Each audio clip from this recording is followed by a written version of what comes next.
I thought I was going to be the cleanup hitter, but I guess I'll take it in this order. And I see I've got to get after my staff. They totally forgot my advanced degree at Cornell University, so I'll have to mention that to them when I get back. I'm with U.S. Department of Agriculture and the Foreign Ag Service, and the Office of Country and Regional Affairs is an office that does kind of the interface with on all agricultural issues overseas. For example, we just handled the Secretary's recent travel to Vietnam and China. And so our interest in this particular initiative is that we think it's going to create some great opportunities, and we were pleased to know that the government of Saudi Arabia has expressed an interest in visiting the United States, and so we're in the preliminary stages of planning a visit in April, May for about 7 to 10 days. So I'm happy to see the folks that are in the audience, because it gives me a sense that maybe there is a little bit more interest than maybe I thought we'd get at this particular conference. So please, if you can, give me your business cards, particularly if you have an interest in the planning and preparations for this visit. We want to give the government of Saudi Arabia a number of different options that they can consider and let them help craft the schedule. So we're in that stage as we speak. Just to give you just some quick numbers, I mean, part of the reason Saudi Arabia is an important market for us, we're not the main supplier, as you saw up on the earlier chart. You know, the European Union is around $4 billion in exports. It's pretty diversified. You've got Brazil with a little bit over $2 billion. Then you've got India with around $1 billion, mostly rice.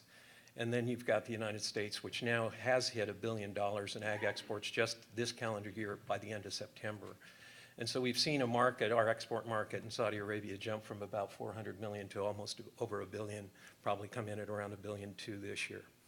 So that's one of our reasons for wanting to strengthen this relationship and help facilitate more joint ventures and closer cooperation between U.S. companies and Saudi Arabia. The other thing that I wanted to draw attention to is I think all of it keeps saying that the U.S. is a stable supplier and a reliable supplier of safe food. And I think that was really driven home over the last several years when you saw numerous countries start imposing export bans. When you saw Kazakhstan do it on wheat, you saw India do it on rice and wheat.